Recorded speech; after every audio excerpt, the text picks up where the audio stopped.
Principles hold a curious place in the hearts and minds of Unitarian Universalists. We claim that we reject all creeds, and yet we have what is often presented as a list of things we believe. We say that our 7 principles express our values as Unitarian Universalists, and yet we have a hard time remembering they're not exactly poetic or even clunky language. And we tell people that this is what it means to be a UU, and yet the principles are part of the covenant that UU congregations, not individuals, make with one another in forming our UU association. Something that you may not have known about the 7 principles until Joanne mentioned it, unless you've been to General Assembly or you're otherwise a bylaws wonk, is that we're supposed to update them every 15 years or so. That's because the 7 principles and the 6 sources are part of Article 2 of the UUA's bylaws. And Article 15 of those bylaws says we're supposed to study, discuss, and amend Article 2 on a regular basis. And that's another curious thing about the 7 principles and how we UUs regard them. Though the principles have changed since they were first adopted in 1961, they reached their present wording in 1984, and we have only engaged in the revision process once in the 36 years since then. And the amendments that were proposed that time, we voted down. We're not a religion that's supposed to have sacred cows, and yet the 7 principles have arguably become a sacred UU cow. Of course, it's hardly surprising that we'd get attached to the 7 principles. I mean, they use all the right words to talk about what we say we value: human worth and dignity, justice, equity, and compassion, acceptance and encouragement to spiritual growth, freedom and responsibility, truth and meaning, the right of conscience and democracy, peace, liberty, and justice, again, and respect for our interdependence. They've been rewritten in various ways, including versions for children, and they've been set to music. They're a great way to organize a sermon series or a course of RE programs too. There's a lot to like about the 7 principles. Today, then, I want us to consider what has been proposed as an 8th principle. You may have seen this mentioned on Facebook earlier this summer, and Joanne mentioned it earlier in the service too. Before I can discuss the 8th principle, though, I need to talk about something that UU congregations and the UU Association have been working on for the last quarter century or more. It was in 1997, in fact, that the congregational delegates to our UUA's General Assembly officially passed a resolution entitled Toward an Anti-Racist Unitarian Universalist Association. The whole resolution is a bit long for me to read here in its entirety, so to summarize, it begins by noting that our principles, especially the 2 that both mention justice, and our history of working for racial justice, call us to address racism, including economic exploitations and other related oppressions that endanger our social and ecological health. The resolution calls in particular for the UUA and member congregations to develop an ongoing process for the comprehensive institutionalization of anti-racism and multiculturalism, understanding that whether or not a group becomes multiracial, there is always the opportunity to become anti-racist. It also calls for UU individuals and congregations and the UUA itself to enter into what we would now call accountability relationships with people of color and multicultural institutions in order to dismantle racism. That is what our UUA, all of our UU congregations, all of us as UUs, resolved in 1997 to do. A number of initiatives followed that resolution, including the creation of the Journey Toward Wholeness Transformation Committee, which was charged by our UUA's Board of Trustees to monitor and assess the work of the association toward becoming a genuinely anti-racist, anti-oppressive, multicultural institution. As any good group of UUs does, this committee formed a covenant, and they worked with UU congregations and the General Assembly to help us do this work, writing regular reports on how we were doing. Many of you, whether here at the fellowship or in another congregation, participated in a Journey Toward Wholeness program or a Jubilee World training, and there were workshops at district meetings and at General Assembly too. Some progress toward anti-racist Unitarian Universalism was made, but as is all too often the case, the initial energy and enthusiasm faded as leadership changed and other priorities claimed our attention. The Journey Toward Wholeness Transformation Committee continued to exist and do its work, but it wasn't centered in the UUA the way it had been at first. Then, 3 years ago, 20 years after the UUA resolved to become anti-racist, the UUA's own hiring practices were exposed as racially biased.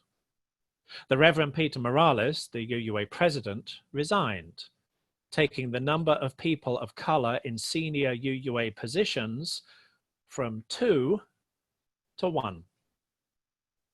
In response to a request from UUs of color, we, like most other UU congregations, held a white supremacy teach-in to talk directly about this, about the fact that all of us are enmeshed in a racist system that values white lives above all others. It was not enough to talk about individual acts of racial prejudice. Rather, it became clear that we had to tackle an institutional system that pervades our entire society. As lay community minister Alex Capitan put it, white supremacy is not necessarily active hatred of people who are not white, or active belief that white people should rule over everyone else. It's not limited to the most overtly racist fringe elements of society. It's not a slur or an insult. It's not a historical artifact. Rather, white supremacy is the water most white people swim in without realizing we are wet. It's a basic fact of US culture and everyday life, and a foundational truth of this country. At the UUA, the 3 newly appointed co-presidents met with UU leaders of color to discuss how our association could move forward in the midst of another racially charged situation for our faith. What those Black, Indigenous, and UUs of color requested was a process of truth and reconciliation. And so the co-presidents created a commission on institutional change to begin that process. You'll hear more about that from our GA attendees next month, but for now, I'll say that after the Commission on Institutional Change presented their report, this report, at last month's General Assembly, the Journey Toward Wholeness Transformation Committee itself asked to be disbanded so that a new structure for accountable anti-racism could be formed. To sum up, our UUA committed to be anti-racist in 1997. But after 20 years of working on that, we still had major systemic problems. And now we're hitting the reset button so that we can try to do better. Certainly the world is in a vastly different place in 2020 than it was in the late 1990s. Aside from the coronavirus pandemic and its disproportionate impact on Black, Indigenous, and people of color, there is a much greater sense that not only does racism need to be addressed, but that white supremacy is killing all of us, regardless of race. More people are rallying behind Black Lives Matter than ever before, and those who benefit from white supremacy know it's only a matter of time until they lose their power and privilege, as demonstrated by such acts of desperate violence as sending secret federal police into cities like Portland and Chicago to abduct protesters and journalists without cause. The history of the UU effort to become anti-racist provides the context for the proposal that an eighth principle be adopted. It was written by Paula Cole Jones, who was Director of Racial and Social Justice for the UUA's Joseph Priestley District, and, and Bruce Pollock Johnson, who was a leader in racial and social justice in the JPD. In her work over 15 years with Mid-Atlantic UU congregations, Jones had realized that someone can believe they are a good UU and can follow the 7 principles without thinking about or dealing with racism and other systemic oppressions. As she put it, most UU congregations are primarily European American in membership, culture, especially music, and leadership, even when located near racially diverse communities. And we resemble that remark, don't we? And so Jones worked with Pollock Johnson to draft a new 8th principle, and they worked with a group of anti-racist activists in their district to refine it. Pollock Johnson's congregation, the UU Church of the Restoration in Philadelphia, made it part of their covenant.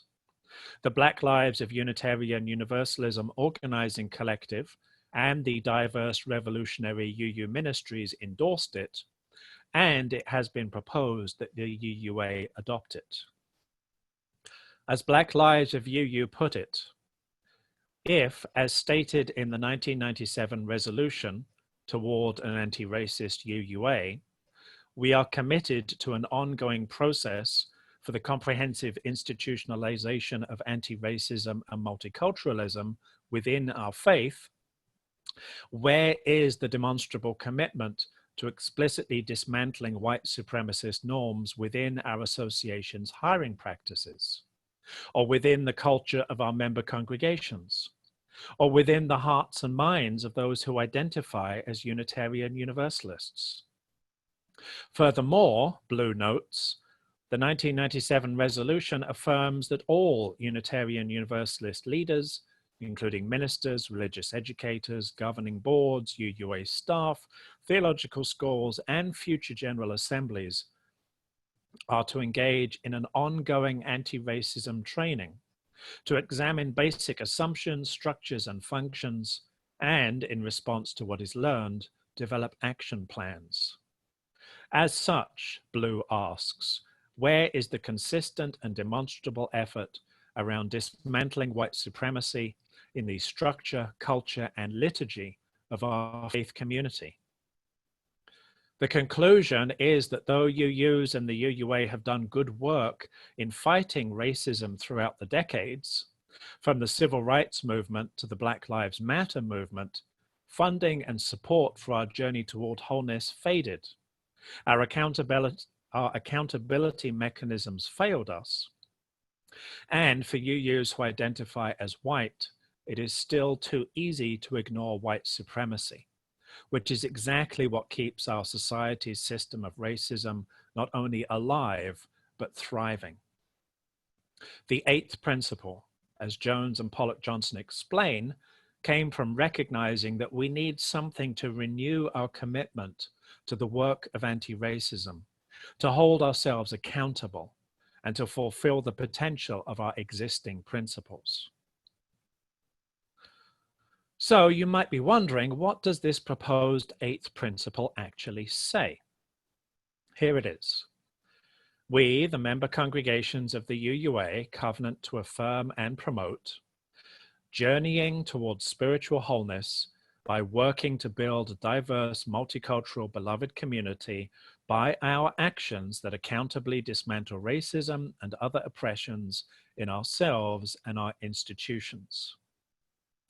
Let me say that again, because I'm intentionally not putting it on the screen. We affirm and promote journeying towards spiritual wholeness by working to build a diverse, multicultural, beloved community by our actions that accountably dismantle racism and other oppressions in ourselves and our institutions. Let me get something out of the way, lest it become a huge white supremacist red herring. The wording isn't great. Though I live by the written and spoken word, I'm not an expert. So I asked our resident linguist, CNU Professor of English, Rebecca Wheeler, what she thought of it. Rebecca said, as is, it will not work.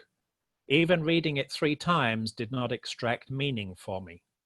While I could figure out what it means, my linguist brain tracks syntactic structure and modification structures, and this is way, way more complex than the brain can comfortably process.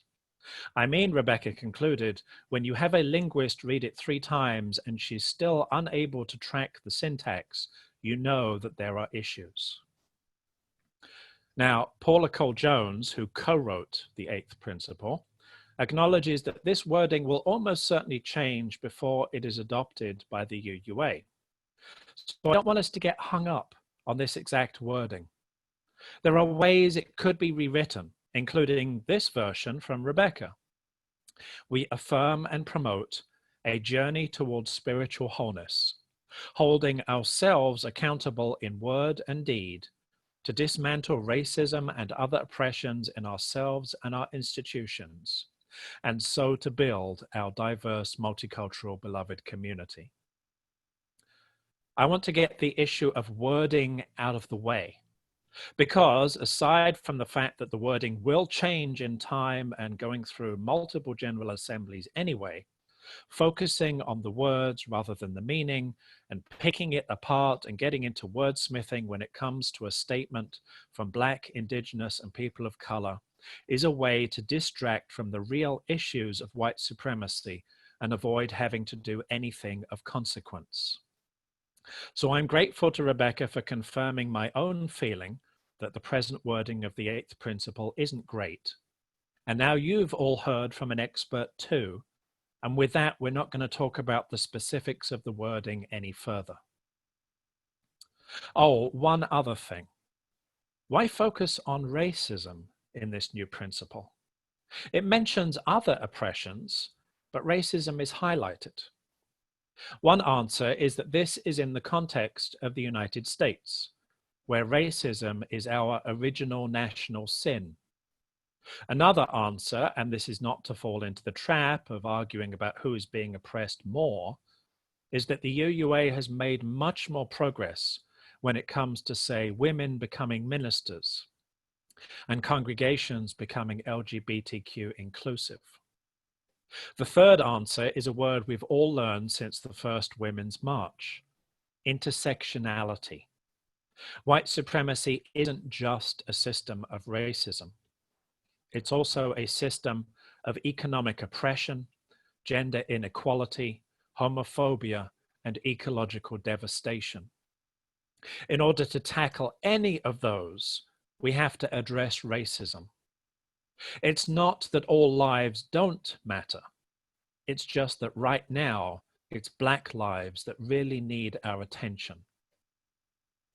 So let's talk about what the 8th principle means. First, a journey toward wholeness. This is what we've been trying to do since 1997.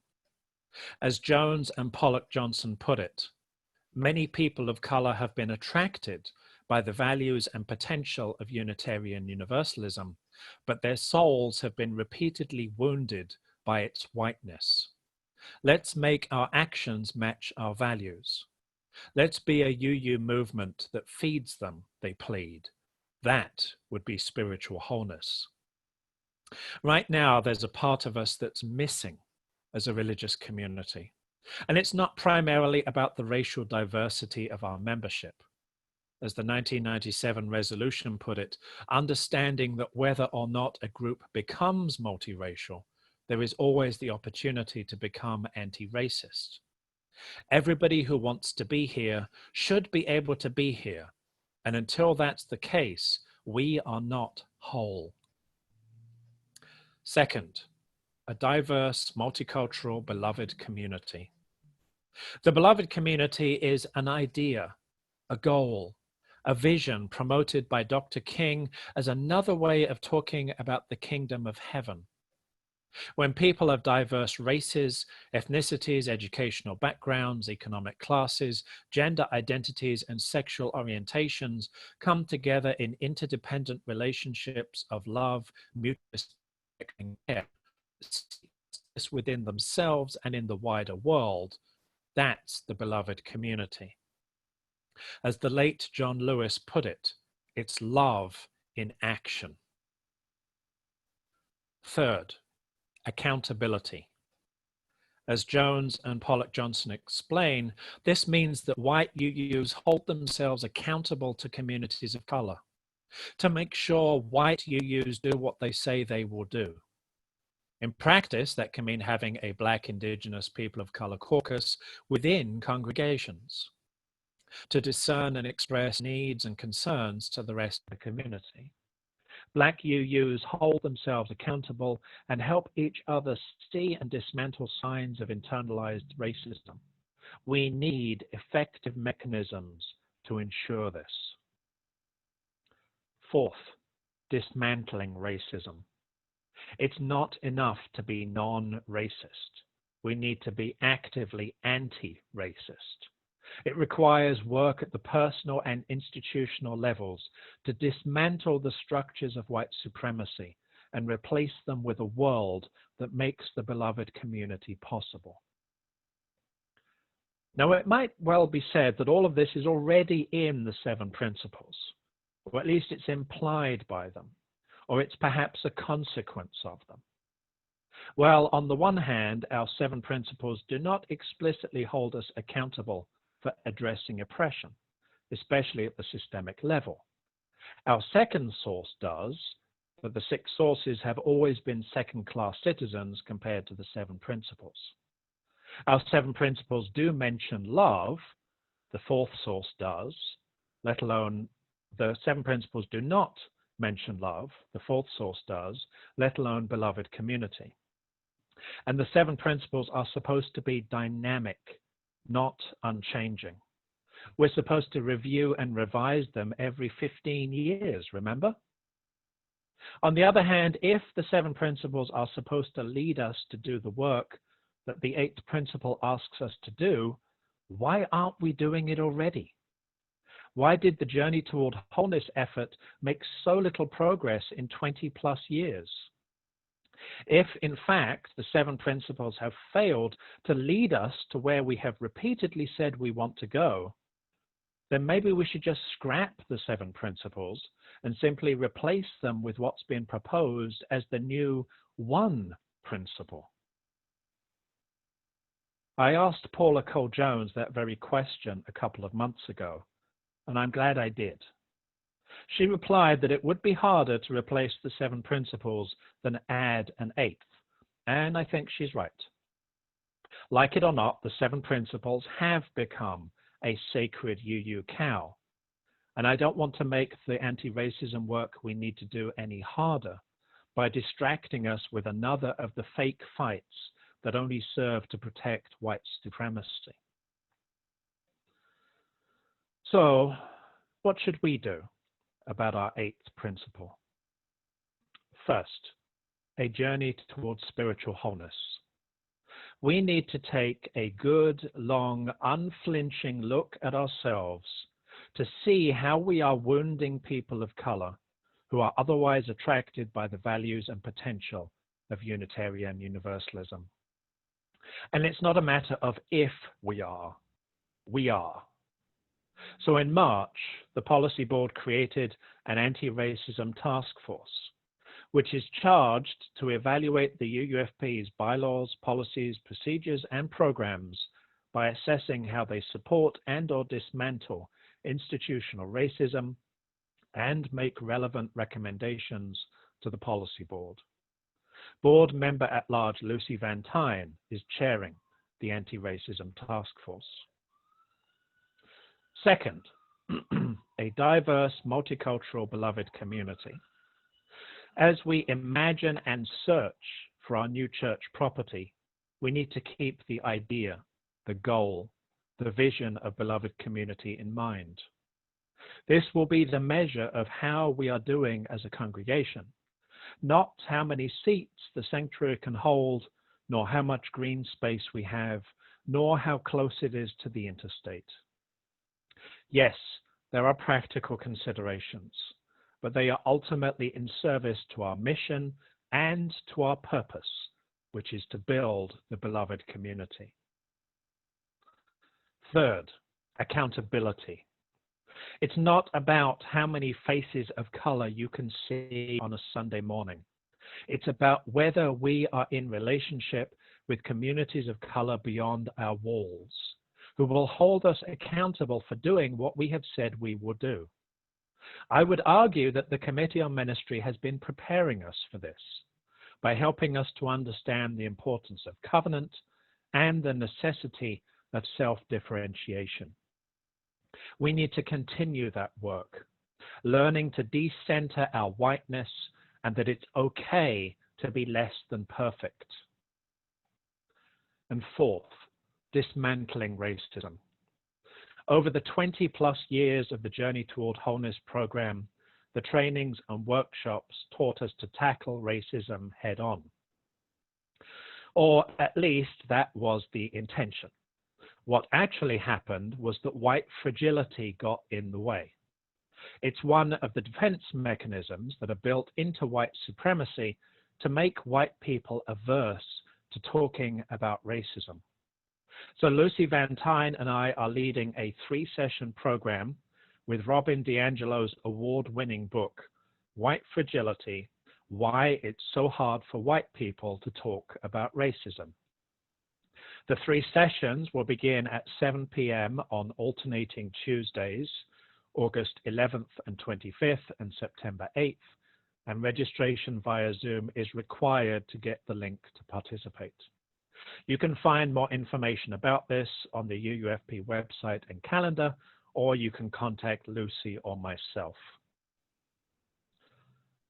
Whether the wording of the 8th principle is good or not, whether it is adopted by the UUA or not, whether it supersedes the 7 principles or not, whether it becomes part of our congregational covenant or not. The fact is that this is work that we've been doing for years. This is work that we are urgently called to do right now. As Black Lives of UU put it, ours is not a religion of anything goes. While UUs have no creeds to which one must attest, our living tradition is a faith guided by principled action. Let's put our love into action. Let's live up to, let's live into our principles. May it be so.